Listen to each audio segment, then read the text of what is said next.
Jon Favreau, I tried to teach him how to cook. We did an event and he said, you know, I cook too and everything. I said, okay, make an omelet. And I had him make an omelet and I said, this is ready for the garbage can. So I put it in the garbage can and he was sweating. It was a lot of fun because he always thinks he's such a good cook.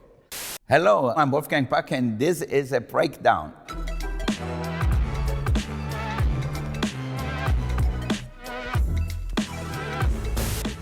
First up, ratatouille.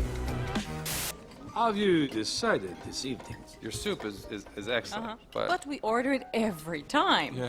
What else do you have? Well, Something else? we have a very nice foie gras. Yeah, I know about the foie gras. The old standby used to be famous for it. What does the chef have that's new?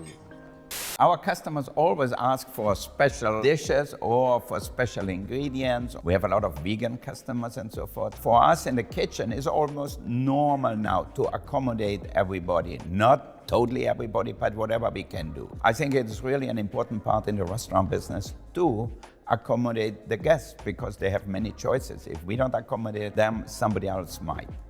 What are you doing? You're supposed to be preparing the gusto recipe. This is the recipe? The recipe doesn't call for white truffle oil. What else have you been? You are improvising. This is no time to experiment. The customer are waiting.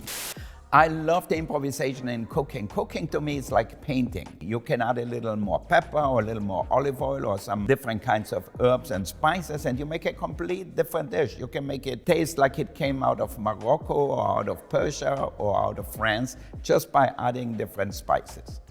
You know, it really looks like it is a French restaurant, the way it's set up and the way they're cooking and in the copper pans, it looks like a French restaurant to me. I love it! Oh, Sir Dino's already asking about it. About linguine. I have 7 more orders. That's wonderful. Creation really comes in seconds and sometimes you create something that will take a long time. Like for me to perfect a Chinese style duck, like a Peking duck, it took me maybe weeks. But to making the smoked salmon pizza, we always made smoked salmon. And then one day, I was serving smoked salmon with brioche and one day we ran out of bread. So I just cooked the pizza bread and served it on the side. And then it came to my mind, like at that moment, I said, why don't I put just everything together? So I put it together, put caviar on it, gave it to Joan Collins and she said, wow, this is my pizza. This is the Joan Collins pizza. I really like my kitchen to be organized chaos. It looks chaotic, but if you're professional, it's actually like an orchestra. Everybody plays their instrument to perfection. You have the chef d'orchestre, the director, and then you have different stations. So you have the stations where they do all the appetizers, maybe all the cold appetizers. Then you have a station for the warm appetizers. Then you have a station for fish. Then you have a station where they do all the meat. Even if it's difficult, you can handle it. But if it's not organized, then it becomes chaotic. Next up, chef.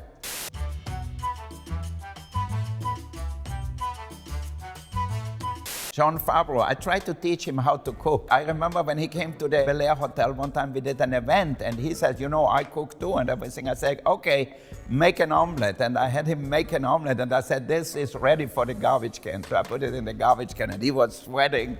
It was a lot of fun. So I tried to give him a hard time because he always thinks he's such a good cook.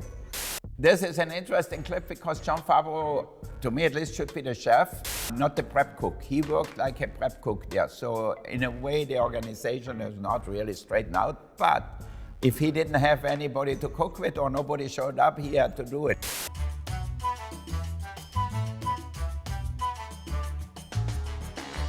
I really think that the knife technique, you could see it was from somebody else, not from Jon Favreau. Slicing that fast, I think I would be scared if he would have a sharp knife and slice that fast. A lot of people have different thoughts about how many knives you really need. Let's say if you have 6 knives or 8 knives and the sharpening steel and the peeler and the grater and things like that. So I really believe you need a box, and these days every chef comes with his own little case and has his knives, because I think it's really an important part to have really sharp knives. You don't want to use a knife you slice smoked salmon with and then use that to cut a bone, because you will break the knife and put dents in it and then it's useless.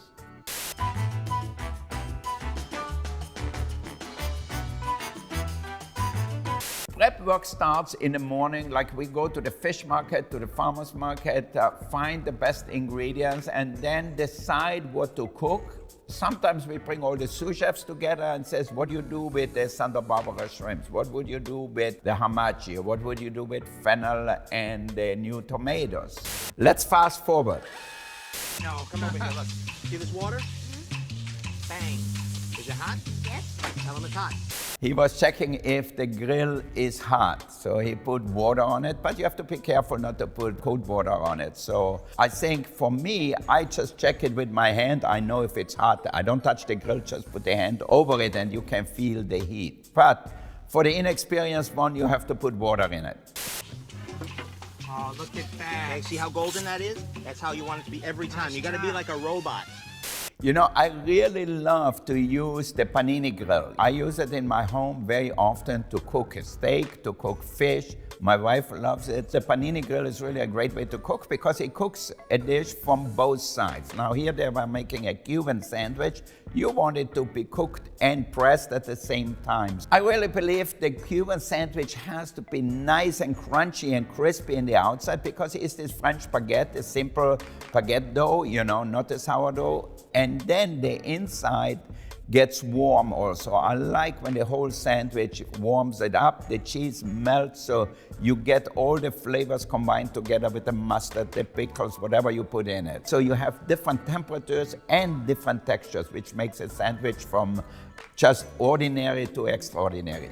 Got the bread? Oh, pour it all there, baby. There's cerveza down there. You only can fit that much stuff into a truck. I designed a truck specially. You know, we had one catering truck like that.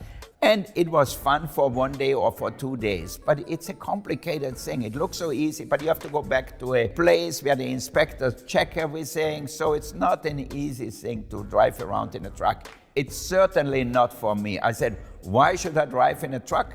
And why should I serve people standing in the street if I have a beautiful restaurant, and many beautiful restaurants, really. So no truck for me. I have never eaten out of a truck, and I don't intend to, because to me, if I eat, it's a special moment. I'm never that hungry that I say, oh my God, let's stop at this truck stop and get a hamburger or a taco or whatever it is. Standing in the street and eating for me is not an experience. Next up, no reservation. The guy at table 7 said if he wanted it cremated, he wouldn't have asked for it rare. That is rare. Apparently not rare enough. Rare or medium is an established way of cooking things. If it's done the right way, rare is cooked really in the outside, that the inside is warm or hot, but not really cooked. And sometimes people don't understand it quite, and I have customers sometimes that says, this is not medium rare, and I said, what do you mean it's not medium rare? But they really want it medium well. You know, some people say medium rare, but they don't know what it is actually.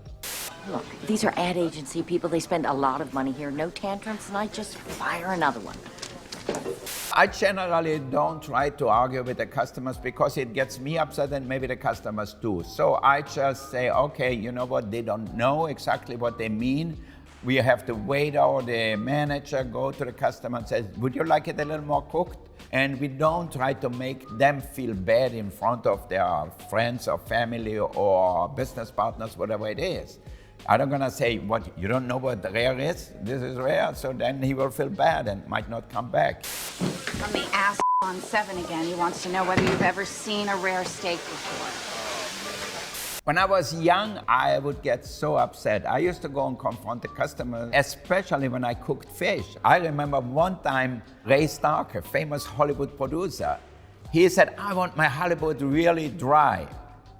I said, why do you want it dry? He said, that's the way I like my fish. So I went, cooked it really dry, maybe made it extra dry, left it longer in the oven than it even needed. And then he complained to the waiter, my fish is so dry. I went out to him and says, you know what? If you let me cook the way I think the fish should be cooked, you would be a happy man. But you don't know how to cook a fish. That's my profession. You make movies. And he just looked at me and said, what an arrogant ass this chef is. So he never came back. All right, thanks for watching the clip with me. Stay tuned for part 2.